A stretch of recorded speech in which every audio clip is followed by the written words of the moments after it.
हाँ जी, अस्सलाम वालेकुम। कैसे हैं जी दोस्तों? खैरियत से हैं? मैं आपका दोस्त मोहम्मद अहमद। आज ही चूज़ों की शक्लें आप सूजी भी देख रहे होंगे, तो मैंने सोचा कि यहीं से आज हम अपने व्लॉग का आगाज़ करते हैं। असल में हमने चूज़ों को लगवा दी थी किल्ड वैक्सीन। आपको मैंने बताया था ना कि डॉक्टर साहब आए थे, पूरे पाकिस्तान से केसेस रिपोर्ट हो रहे थे, तो हमारी भी वैक्सीन 8-9 महीने लेट हुई थी। वैसे मैं 3 महीने 4 महीने बाद लाजमी किल्ड वैक्सीन लगवा देता होता हूँ, लेकिन इस दफ़ा ये हुआ कि बस डॉक्टर साहब भी बिज़ी थे और मैं भी बस कामों में बिज़ी था, तो वैक्सीन लेट हो गई। बड़े सारे मुर्गे जितने हमारे फार्म के हैं, बड़े ब्रीडर्स, इन सब की वैक्सीन जो गर्दन में टीके लगते हैं, ये बड़ी लेट हुई थी। तो जिस दिन मैंने डॉक्टर साहब को हिले बहाने से बड़ा औखा सोखा बातों में लगा के फार्म पे बुलाया वैक्सीन के लिए, उस दिन मैं ख़ुद गया हुआ था खारियाँ, गुजरात, अनीस भाई की तरफ, पीले सरियों वाले के पट्टे जो वीडियो आपने देखी थी वो उठाने के लिए।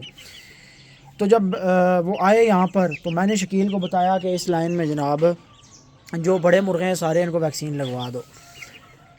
तो उसे बात मेरी समझ में नहीं आई, शायद वॉइस कट हो रही थी या क्या। अच्छा, डॉक्टर साहब भी वो तो कहते हैं जी जिस चूज़ी की हल्की सी बुर ख़त्म हो गई है, पर निकल आए हैं, तो उसको वैक्सीन लगा सकते हैं। लेकिन मैं चूँकि पहले भी नहीं लगवाता था, उसकी वजह यही है कि 22 नंबर की नीडल यूज़ होती है। दूसरा, वैक्सीन जो किल्ड होती है बड़ी सख्त होती है, तो देख रहे हैं उसका असर आप चूज़ों के। वैसे चूज़े माशाल्लाह एक्टिव हैं, हेल्दी हैं, खा पी रहे हैं। चौथा दिन है मेरा हाल, तीसरा या चौथा दिन है चूज़ों को वैक्सीन लगे हुए। तो ये एक हफ़्ते में इनकी सूजन तो उतर जाएगी, लेकिन एक दफ़ा चूज़ों को तकलीफ़ ज़रूर हुई है, चेहरे सूजे हुए आप देख रहे हैं। तो इसी वजह से कि इनको भी बड़े जो ग्रुप थे, एक ये ग्रुप था, एक और आगे ग्रुप है 3 बच्चों का, इनको जनाब डॉक्टर साहब ने टीके लगा दिए किल्ड वैक्सीन के। तो चूचा ने बुथाड़े सोच गए, तो हूँ जनाब टोल बने हुए सोच गए। बहरहाल शुक्र है अल्लाह का, चूज़े अब इनको एक दफ़ा किल्ड वैक्सीन लग गई, अब हम टेंशन फ्री हैं। किल्ड वैक्सीन का टीका जब एक दफ़ा पहली दफ़ा चूज़े को लग जाता है ना, थोड़ा पहली दफ़ा उसके लिए सख्त होता है, बाद में तो परिंदा यूज़ टू हो जाता है। अभी देखें ना, ये माँ बैठी है सावे की, इसको भी वैक्सीन लगी है, अब सारी ज़िंदगी इसको लगती रही है। 10 साल 11 साल इसकी एज है, ऑलमोस्ट 10 साल तो लाजमी है। तो इतनी एज में इसको पता नहीं कितनी दफ़ा ये वैक्सीनेशन हो चुकी है, कितनी दफ़ा टीके लग चुके हैं। तो स्टार्ट में इनके भी सार सूझ जाया करते थे, वैक्सीन लगती थी, तो अब नहीं सूझते। अब परिंदे यूज़ टू हैं इस चीज़ के। ये सावे अदलके को भी लगी हुई है, रानी को किल्ड वैक्सीन लगी है। हल्की हल्की सूजन किसी किसी परिंदे के चेहरे के बड़ों पे भी आई है, लेकिन चूँकि इनको तो शुरू से, इसको तो 3 महीने की उम्र से 4 महीने की उम्र से सावे को लग रही है, इसको भी तकरीबन 3-4 दफ़ा लग चुकी है शेरू की माँ को, तो इनको स्टार्ट से लगती रही है। तो अभी ये यूज़ टू हैं। जो सफ़ीर भाई से बर्ड आया ना वापस, जिसका नाम प्रिंस लसानी हमने रखा है, उस पर भी ठीक ठाक सूजन आई है। क्यों कि मेरे ख्याल से सफ़ीर भाई के पास भी किल्ड वैक्सीन नहीं परिंदे को लगती रही। 4 साल से प्लस होगा या 4 साल का लाजमी होगा, तो इसके चेहरे की मैं आपको सूजन दिखाता हूँ, ये चेक करें, ये भी ढोल बना हुआ है। और यही इसी की ब्रीड की मादी जो साथ खड़ी है, ये हमारे पास है पहले से, तो इसको कई दफ़ा वैक्सीन लगी है। इसके सर के ऊपर जहाँ टीका लगा हल्की सी सूजन है, लेकिन बाकी ये सारी ठीक है। तो ये कुछ दिन रहेगी, उसके बाद ये इंशाल्लाह अपनी जगह पे नॉर्मल हो जाएगा काम। आज आपको लसानियों की आंखें भी इसी बहाने करीब से दिखाते हैं, परिंदे करीब खड़े हुए हैं। तो जनाब ये होती है 3 रिंग वाली आँख और नीली आँख। क्योंकि पहले तो मैं जब इसकी वीडियो बना रहा था, उस टाइम तो ये मैं अकेला ही था, पास बंदा कोई नहीं था, और ये इतने सुकून में कहीं खड़े हुए भी नहीं थे परिंदे। तो थोड़ा सा परिंदे वैक्सीन की वजह से स्ट्रेस में भी आए हैं। जिस तरीके से ये आपको महसूस करवा रहे हैं, हल्के हल्के से इकट्ठे होकर खड़े हुए हैं ना, तो परिंदों को ज़रूर वैक्सीन की स्ट्रेस होती है, क्योंकि हार्ड होती है वैक्सीन, लगती है एक दफ़ा अपना आप बताती है। बहरहाल ये 3 दिन 4 दिन 5 दिन परिंदों को थोड़ा सा फील होता रहता है, उसके बाद फिर आहिस्ता आहिस्ता चीज़ नॉर्मलाइज हो जाती है। इनकी ज़िंदगी के लिए और इनकी बका के लिए ये चीज़ बहुत ज़रूरी है। मैं तकरीबन ये वैक्सीन ऑलमोस्ट 10 साल से अपने परिंदों को करवा रहा हूँ, और मेरे परिंदे अल्लाह ताला के फजल व करम से आज तक, जब से मैं ये किल्ड वैक्सीन लगवा रहा हूँ, मेरे पास कभी भी मूजी और मुतादी बीमारी ने अटैक नहीं किया। यानी ऐसी बीमारी मेरे पास मेरे फ्लॉक में कभी नहीं आई कि जिसकी वजह से मेरा पूरा फ्लॉक ज़ाया हुआ हो, या सारे के सारे मुर्गों को कभी बीमारी पड़ गई हो, खुदा ना खास्ता। हाँ, चूज़ों में हमारे पास गड़बड़ होती रही है, लेकिन उसकी वजह यह है कि जब भी चूज़ों में हमारे पास मसला आया है ना माजी में, अभी पिछले तो 3 साल से मेरा नहीं ख्याल, मुझे नहीं याद पड़ता कि कोई ऐसी बीमारी पड़ी हो कि जिससे चूज़े भी इकट्ठे ज़ाया हुए हों। क्योंकि चूज़ों में लाइव वैक्सीन में हम लोग कर देते हैं देर सवेर, कामों में आगे पीछे, और अक्सर लोगों से इसी में गलती होती है। अब तो खैर हम पंक्चुअल हो गए हैं, हमें अब पता चल गया कि यार ज़रा सी देर कितना नुकसान करती है। तो चूज़ों को तो लाइव वैक्सीन टाइमों टाइम होती रहती है, और इस दफ़ा तो माशाल्लाह चलो टाइम से ही पहली दफ़ा चूज़ों को किल्डी लगी है। तो बहरहाल दोस्तों, वैक्सीन की यार एक तरतीब बना के रखा करें, प्रॉपर टाइम से परिंदों को वैक्सीन लाजमी किया करें। क्योंकि मेरे पास जितने भी दोस्त रब्ता करते हैं बीमारी के हवाले से, जो दोस्त बात कर रहे होते हैं, तो उसमें भाई ये होता है कि हमेशा ये रिपोर्ट आती है कि जी सारे मर रहे हैं, 15 मर गए, 20 मर गए, 25 मर गए। तो ये जो पूरा फ्लॉक आपका तबाह होता है, ये सिर्फ इसी वजह से होता है कि आपने प्रॉपर वैक्सीनेशन का जो चार्ट है उसको फॉलो नहीं किया होता। अपने परिंदों को लाइव वैक्सीन मेडिवैक या प्रोवैक या बायोवैक, इन कंपनियों की लाइव वैक्सीन कतरे पिलाने वाले जो होते हैं वो हर 20 दिन बाद 25 दिन बाद लाजमी करें। चूज़ों को 20 दिन बाद लाजमी करें। और जो किल्ड वैक्सीन है वो 3 महीने बाद, 2 माह बाद, 3 माह बाद लाजमी करें। अगर आप रूटीन से कर रहे हैं तो फिर आप 3-3 महीने बाद करते रहें, ठीक है। और जब आप 1-2 साल इनको 3-3 महीने बाद करते रहेंगे वैक्सीनेशन, तो फिर उसके बाद आप 4-4 माह बाद भी कर सकते हैं, गैप चला सकते हैं, परिंदे आपके सेफ़ होते हैं। ये मेरा अपना पर्सनल तजर्बा है कि जब आप लगातार साल 2 साल परिंदों को वैक्सीन करते हुए आते हैं ना, तो फिर उसके बाद परिंदे आप 4-4 माह बाद भी करें तो कोई मसला नहीं है। परिंदों को इतनी जल्दी आप गलती ना करें। मिसाल है, बाहर जाकर लोगों के मुर्गों में हाथ ना मारें, किसी ऐसे बंदे को आकर मुर्गों में हाथ ना मारने दें कि जो मंडियों में फिरता है, जो जाकर जगह जगह हाथ मारता है। बीमारी हमेशा याद रखें या ब्रॉयलर से आती है या मंडियों से आती है, ठीक है। तो ऐसी जगह पर ना खुद जाएं, ना वहाँ से मुर्ग लेके आएँ, ना जनाब किसी ऐसे बंदे को आकर मुर्गों में हाथ मारने दें कि जिसका आपको पता हो कि यार ये बंदा मंडियों में जाके मुर्गों को हाथ मारता है, या ये बंदा जो है ये ब्रॉयलर के ज़्यादा करीब रहता है, या ब्रॉयलर फार्मिंग वाला बंदा है। क्योंकि ब्रॉयलर में जो बीमारी पड़ती है, अल्लाह ताला माफ़ फरमाए, बहुत गंदी किस्म की बीमारी ब्रॉयलर में पड़ती है। 40-42 दिन की उसकी ज़िंदगी होती है ब्रॉयलर की। उसके बाद वो मार्केट में आके यानी दुकानों पर जाके ज़िबा हो जाता है। तो बहुत लो इम्यूनिटी होती है, और चूज़ा जो होता है उसमें बड़ी इस 40-42 दिन में सारी बीमारियां वो देखता है। गंबोरो भी उसको पड़ती है, ये उसको गंबोरों की भी ब्रॉयलर वाले वैक्सीनें लगाते हैं, आईबी की भी वैक्सीन लगाते हैं, एनडी की भी लगाते हैं, ठीक है। और डिफरेंट किस्म की जितनी बड़ी वैक्सीनेशन हैं ये सारी इनको लगती हैं। सिर्फ 40 दिन के लाइफ साइकिल में तकरीबन मेरे ख्याल से ब्रॉयलर चूज़े को 8 वैक्सीनेशन की जाती हैं 42 दिन के अंदर। तो आप हिसाब लगा लें कि उसकी फिर वो वैक्सीनों के सिर पे ही और मेडिसिन के सर पे उसको खड़ा किया हुआ होता है, तो क्या ताकत और क्या, फिर वहीं से जो बीमारी जरासीम तो प्रोड्यूस हुआ होता है तो वो चलता है, फिर आपके असीलों तक पहुंचता है।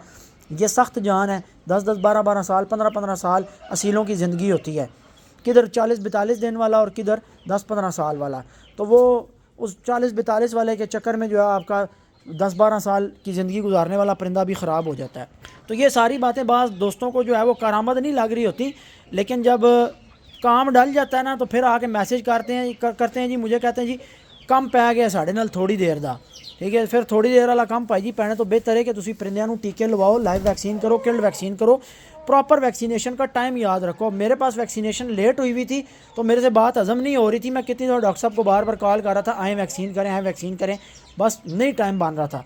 तो फिर जिस दिन वो आए हैं तो खैर वो चूज़ों को भी ठोक गए। मैं अगर होता तो मैं इन चूज़ों को किल्ड वैक्सीन ना लगाने देता, क्योंकि मुझे पता था कि इनको सूजन बहुत गंदी आती है। छोटे चूज़ों को ना बहुत ज़्यादा स्वेलिंग आती है फेस पे और इस पर, क्योंकि वो 22 नंबर की नीडल है, तो वो ज़रा सी बड़े परिंदे के लिए तो चलो ठीक है, लेकिन अगर मेरा ख्याल है छोटों को लगानी हो तो वो नीडल चेंज होनी चाहिए। अब डॉक्टर साहब बात चीज़ें मेरी मानते नहीं हैं, लेकिन मेरा कुछ चीज़ों के ऊपर जो प्रैक्टिकल है ना वो अपनी जगह पे ठीक है। उनकी साइंस के साथ या उनकी प्रैक्टिस के साथ मेरी चीज़ें मैच बाज नहीं करती।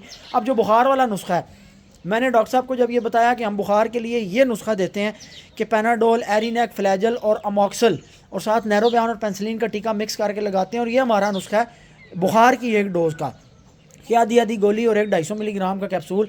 तो उन्होंने कहा कि भाई मैं तो सुन के ही बेहोश हो रहा हूँ कि इतनी ज़्यादा दवाइयाँ, यानी जो वेटनरी के डॉक्टर्स हैं उनके नज़दीक ये नुस्खा बड़ा अजीब सा है, लेकिन ये नुस्खा अल्हम्दुलिल्लाह आपके भाई का बताया हुआ लाख रुपए वाला नुस्खा 2019 से इतना फेमस है कि इस टाइम पूरे पाकिस्तान पे बहुत सारे फार्मर्स भी, बहुत सारे शौकीन भी, बहुत सारे नए सीखने वाले भी, बहुत सारे फ़नकार भी और बहुत सारे थाली में छेद करने वाले भी, वो सारे के सारे, मुख्तसार ये है कि प्यार करने वाले भी और नफ़रत करने वाले भी, सारे के सारे इस बुखार वाले नुस्खे को कॉपी करते हैं। हाँ जी बुखार चढ़ गया तो ये लाख रुपए वाला अहमद भाई वाला नुस्खा जो है ये यूज़ करना है। और मैंने देखा है, मेरे पास वीडियोस भी आई हैं कि माशाल्लाह खुशी होती है मुझे इस बात की, चाहे दुश्मनी अपनी जगह पर रखते हैं, लेकिन नुस्खे मेरे के कैप्सूल बना के जनाब रखे हुए हैं कि जब परिंदा बीमार होगा तो नुस्खा अहमद अली देना है। तो इस देखें ना, इससे बड़ी का क्या कामयाबी होती है कि मेरी वजह से मेरे दुश्मनों का भी फ़ायदा हो रहा है, मेरी वजह से उन लोगों का भी फ़ायदा हो रहा है कि जो मुझे नफ़रत की निगाह से देखते हैं, जो मुझे देखना नहीं पसंद करते, लेकिन वो भी फ़ायदा। इसी का नाम है मफाद आमा।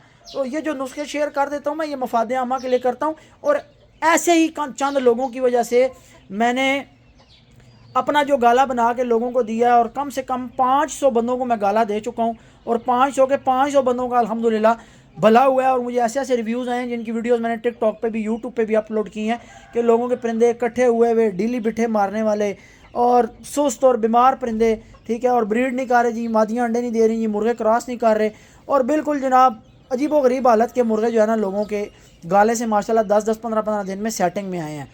और उसके बाद जो लोगों के चूज़े फीड प्रॉपर ना मिलने की वजह से, और प्रॉपर उनको जो चीज़ें चाहिए होती हैं, तो ये जो मिसाले वाले और गाले वाले नुस्खे थे, ये मैंने इसीलिए ओपनली शेयर नहीं किए कि मुझे पता है कि एक दफ़ा मैंने शेयर कर दिए, एक तो 50 दुकानें खोल के बैठ जाएंगे, और दूसरा जब एक चीज़ ओपन हो जाती है ना, जब भला होने लग जाता है, मुफ्ती का भला होने लग जाता है, तो फिर वो ज़्यादा ही वो कुछ लोग फूले नहीं समाते।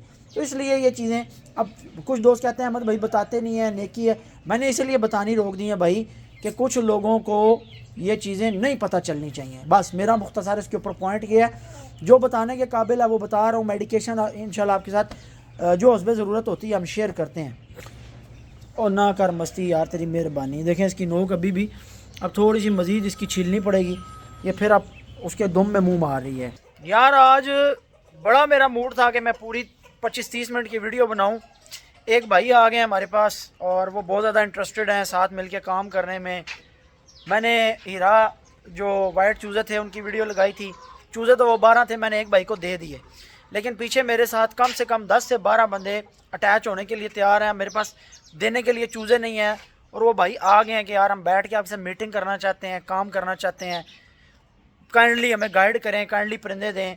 तो अल्हम्दुलिल्लाह बहुत सारे लोग हमारे साथ अटैच हो रहे हैं, और इंशाल्लाह आने वाले 2 साल में आपके भाई का पाकिस्तान में इंशाल्लाह पाकिस्तानी असीलों में हीरों के हवाले से बहुत बड़ा एक नेटवर्क होगा। और जितना वाइट के हवाले से आपको क्वालिटी और एक ब्रांड हमारे पास से मिलेगा कमर्शियल लेवल पे, कि किसी बंदे को हमारे पास ये टाइम भी इंशाल्लाह आएगा। ये बात मैंने इसलिए सोची कि मैंने एक दफ़ा ये सोचा कि अगर मिसाल है मैं 500 बच्चा असील का कहीं से अंडा लेकर निकलवाना चाहूँ तो क्या मुझे अंडा मिलेगा? नहीं मिलेगा, और क्वालिटी भी हो, गंद ना हो।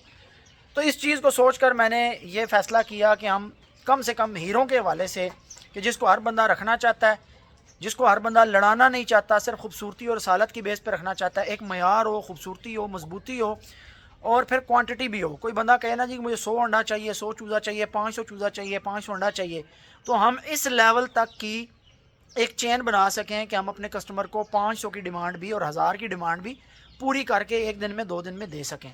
इसको कमर्शियल करने की ज़रूरत है, इसके ऊपर वर्किंग की ज़रूरत है। और वर्किंग ऐसे ही है कि जब बहुत सारे बंदे मिलकर इसके ऊपर काम करेंगे, अपने अपने सेटअप्स पर रख कर ब्रीड कराएंगे, प्रोडक्शन कराएंगे, और चेन क्या होगी, जिस तरीके के बच्चे मैंने दिए हैं, जिस क्वालिटी के दिए हैं, इन्हीं में से आगे फर्दर तो जब चलेंगे तो इंशाल्लाह ताला बहुत मज़ा आएगा। ये आने वाले 2 साल में आपको प्रोग्रेस नज़र आएगी।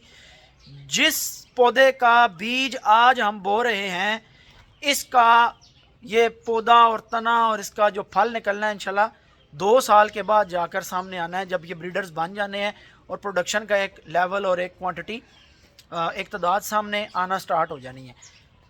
तो वर्किंग जारी है इंशाल्लाह ताला। फिर इसके बाद मज़ीद कुछ परिंदों के ऊपर हमारी वर्किंग स्टार्ट हो जाएगी हीरे के बाद। लो जी बंदे आ गए, जी बंदे आ गए, मेहमान आ गए हैं। तो बस मैं इसीलिए वीडियो एंड करने जा रहा था। ये बिलाल भाई क्या ले आया हो? ये बंदा कुछ ले गया है मेरे लिए, ये लारा ला के गया सी मैनू तो ये ले आया। बहरहाल बिलाल भाई आपके भाई का ये देख रहे हैं पेट, इसके लिए बेहतर दवाई है इंशाल्लाह। अगे इतना टेढ़ मेरा निकला आया है बंदा, मैंने और देसी घी खवा के और मेरा टेढ़ है, उनको बिठाना दोनों को। तो वो भाई भी आ गए, बिलाल भाई भी। ये वो बिलाल भाई हैं जिनकी पिछली वीडियो में मैं मिन्नतें कर रहा था बिलाल भाई अल्लाह का वास्ता चूचे ले जाओ बुढ़े हो जाए फिर लेके जाने ने। आगे इंशाल्लाह वीडियो का इख्तिताम करते हैं जी इंशाल्लाह नेक्स्ट वीडियो में आपसे मिलेंगे। अभी मेरे मेहमान आ गए हैं, अच्छा नहीं लगता कि मैं इनको टाइम ना दूँ और वीडियो बनाता रहूँ। इंशाल्लाह नेक्स्ट वीडियो में मिलेंगे। अल्लाह हाफिज़।